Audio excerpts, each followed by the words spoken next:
Hello everyone, welcome to my channel. Myself Dr. Rajita Akula, your occupational therapist. तो आज हम बहुत important topic पे बात करेंगे कि आखिर ऑटिज्म में लैंग्वेज में इतनी प्रॉब्लम क्यों होती है, whether it is expressive language और रिसेप्टिव लैंग्वेज या स्पीच में, तो इतनी प्रॉब्लम क्यों होती है। आपने अक्सर देखा होगा कि ऑटिज्म में जो बच्चे होते हैं उनको जो मिड लाइन क्रॉसिंग मूवमेंट होती है या जो कोई थोड़ी टफ मूवमेंट होती है वो कॉपी करना थोड़ा मुश्किल होता है, राइट।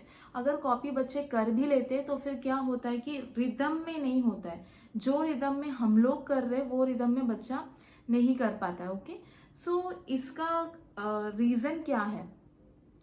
तो इंटॉक्सिकेशन के बहुत सारे टॉक्सिसिटी की वजह से या फिर बहुत सारे स्टडीज में ये भी फाइंड आउट किया गया है कि टॉक्सिसिटी की वजह से या तो फिर जो साइज ऑफ द सेरेबेलम है वो मेनली इन बच्चों में कम होता है कंपैरेटिवली जो नॉर्मली होना चाहिए। ओके, तो उसके वजह से क्या होता है, this is the area which is responsible for speech and all. Okay, तो जो परकिंजी सेल्स होती है which use GABA GABA transmitter को यूज होती है, परकिंजी सेल्स यूज करती है।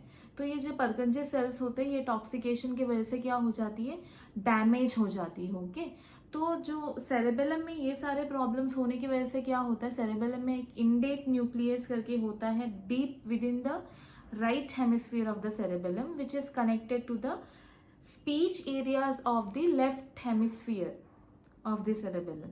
ओके, तो इसकी वजह से क्या होता है, यहाँ पे आप समझ गए कि speech area of the left hemisphere of the cerebellum, तो वहां पे डायरेक्टली आपका स्पीच अफेक्ट हो रहा है।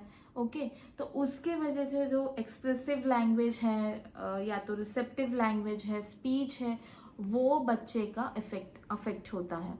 ओके, तो हम लोग बोलते हैं ना कि न्यूरॉन्स जो फाइबर्स है वो क्रॉस करती है, इसलिए ये न्यूक्लियस के वजह से कहाँ पे हो रहा है, राइट के वजह से लेफ्ट में अफेक्ट हो रहा है। ओके, तो ये जो हम अब इसको कैसे करेक्ट करना है। ओके, तो जो रिदमिक मूवमेंट ट्रेनिंग है, the all the passive exercises and active exercises which we do for reflex integration. Okay, तो इसके वजह से क्या होता है, ये जो है ना परकिंजी सेल्स हैं, गाबा ट्रांसमीटर्स हैं, इसको ये स्टिमुलेट करती है। तो उसकी वजह से क्या होता है, जो सेरेबेलम का फंक्शन है वो बहुत अच्छा होने लगता है। ओके, तो ये क्या करेगा डायरेक्टली, तो जो स्पीच एरियाज है ब्रेन में वहां पे उसका फंक्शनिंग जो है वो अच्छा करेगा। तो हमें डायरेक्टली ऑटोमेटिकली हमारा रिजल्ट क्या होगा कि बच्चे का स्पीच लैंग्वेज भी इम्प्रूवमेंट दिखेगा if you are working on rhythmic movement training, because it is directly working on the areas of the brain which is responsible for speech and language.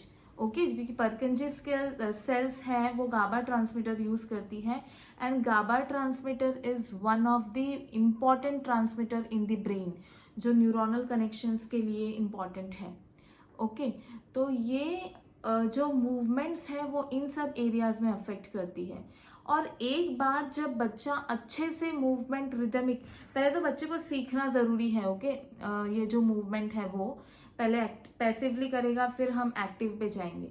जब बच्चा सीख जाएगा और बच्चा जब प्रोग्रेस करता जाएगा, रिदम में जब मूवमेंट आती जाएगी, जैसे रिदम में करना चाहिए बच्चे को वैसे रिदम में जब मूवमेंट करता जाएगा बच्चा, तो क्या होगा, तो जो सेरेबेलम है it also activates the pre frontal cortex which is responsible for impulse control, empathy, judgment, इन सब के लिए इम्पॉर्टेंट है।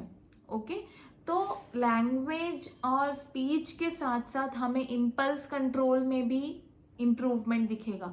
इम्पल्स कंट्रोल मतलब क्या है, जैसे कोई स्टिमुलस हमें दिख रहा है तो बच्चे बहुत इम्पल्सिव हो जाते हैं। ओके, तो ये कंट्रोल नहीं होता है बच्चे में कि स्टिमुलस है तो फटाफट फ्लैपिंग, जो भी उनका इम्पल्स है वो इम्पल्सिव बिहेवियर है वो स्टार्ट हो जाता है।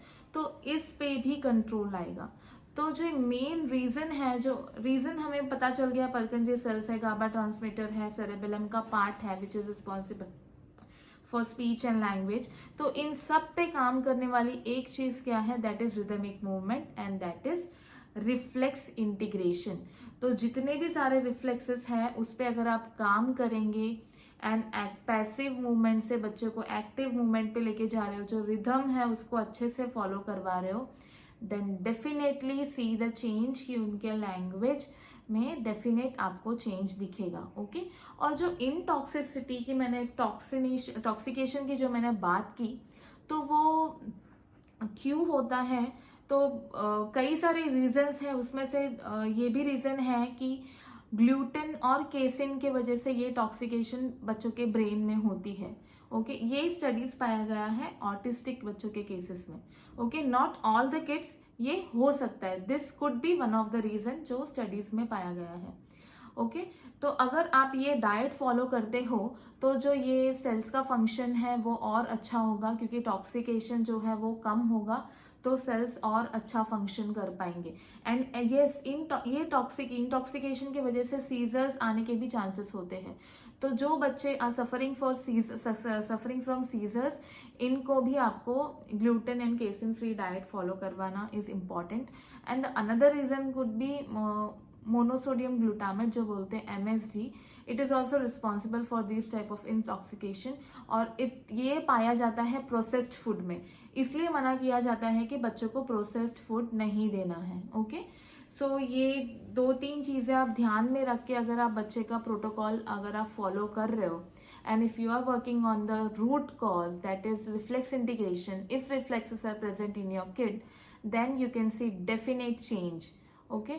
तो आने वाले सीरीज में हम और जानेंगे कि ये रिदमिक मूवमेंट को कैसे करवाना है, how it is related to reflex integration, and reflex integration में ये मूवमेंट्स मतलब कहाँ पे हमें दिख सकते हैं। ओके सो होप ये आपको समझ में आया हो। If you have any doubts regarding this, please let me know in comment section. तो मैं वो डाउट्स क्लियर करने के लिए मैं अपना नेक्स्ट वीडियो विल शूट, अगर डाउट्स बहुत ज़्यादा है तो।